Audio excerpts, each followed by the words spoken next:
These are the days that fry men's souls.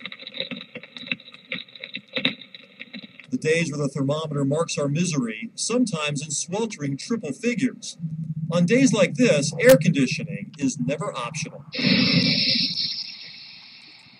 We thought if we could get someone out here today, the sooner we might get our air back on. So last summer, Carolyn Miles Johnson grabbed her phone book and called the first number she saw, Mechanics Heating and Air Conditioning. It's a call that still has the Smyrna woman steamed. A year later, over what she says should have been a simple fix. The problem was the fan motor needed to be replaced. That's what the mechanics technician wrote on the invoice. But he also recommended she replace the entire furnace at a cost of $1,550.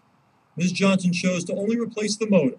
She paid half of the $545 charge up front. According to her complaint with the Better Business Bureau, she claims there was only a pretense that a repair job would be done because the technician warned her the replacement motor might be hard to find. He suggested to me that it might be quicker for me to go ahead and replace the entire furnace. When the technician would not return my calls, Ms. Johnson hired another company who replaced the motor in less than a day at an even cheaper price. A year later, she says her system is still working fine. In their response to her Better Business Bureau complaint, the mechanics technician says he did return her calls, but Ms. Johnson changed her mind before he could order the motor. Since mechanics never installed anything, the Johnsons asked for a refund of their $275 down payment.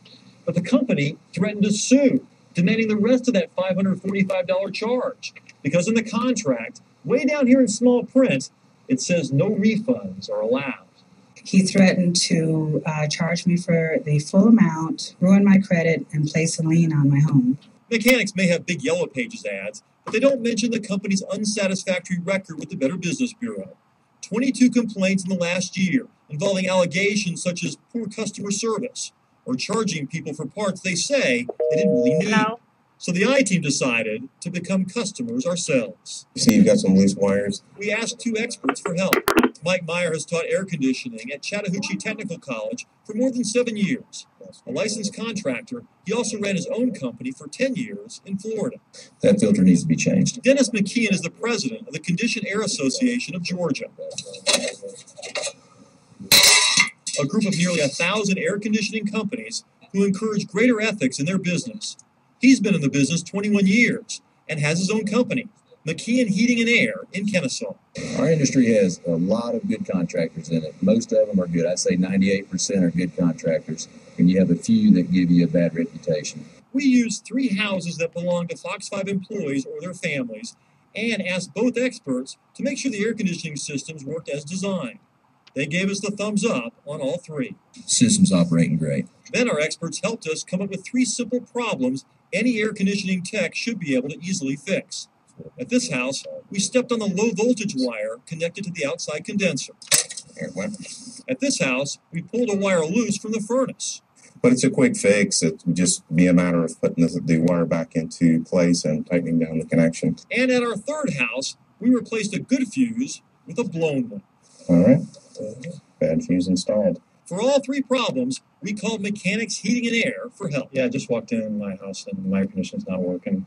This house, the one where we stepped on the outside wire, turns out to be the quickest fix. Well, it looks like to me it's been deliberately done. It's just too neat. Oops. He charges about $75 for service call and repair. You work on commission? Yes. Was that it? You did? At our second house, the mechanics technician only has to find that loose wire inside the furnace. Lori Leavenworth zeroes in quickly on the wire's location, and the system soon begins to work. Later, we found the wire on the blower screwed back into place. But listen to what Lori Leavenworth tells our producer. Yeah, it's all on the outside unit. The wiring, the low voltage wiring coming from here to out there has some damage to it. So it's short now. Right. That's why it shut off. Because it just started working. I come over here to check things out, and it started working. She puts part of the blame on this skinned wire, which our experts say was not an issue. And she points out something else. And the contactor's also cracked. A cracked contactor box in the outside unit. It wasn't cracked when our expert inspected it the day before. So how much for a new box? 380. 380 The contactor. for that little box. Yes, ma'am, but serves a big purpose. Our expert McKeon says his company charges $123 for a contactor replacement, a third of what mechanics want. Lori Leavenworth also answers our third service call, where all she really has to do is replace a bad fuse. In a matter of minutes, that's exactly what she does. But instead of using the spare fuse included on the tray in front of her, she installs one of her own. Oh, there's something. Expert Mike Myers says mechanics actually put in the wrong size fuse, a 5 amp instead of a 3 amp, which makes the system more vulnerable should an electrical surge happen. Our hidden camera shows the mechanics tech later removing the spare fuse on the tray, the correct one, and taking it with her. But that's not the end. She comes up with a different problem for our homeowner, Bob. Your condensate pump is not working properly. What's that? That's it. Little blue pump. A pump that both our experts say is working fine. Mechanics told us we'd have to pay $459 to replace it and get our AC working again. We said no. Tell you what, if you want to do the pump, I'll do the pump for $325. Because I'd hate to leave you without air conditioning. We turned her down again, but a few minutes later, the pump was working just fine. It may have a short in it. A few days later, we showed up at the technician's house to turn up the heat ourselves. You put the wrong fuse I in, didn't leave my house. but you told us to put a condensate pump in it. We didn't need a condensate pump. Why are you trying to sell us equipment we don't need, Lori?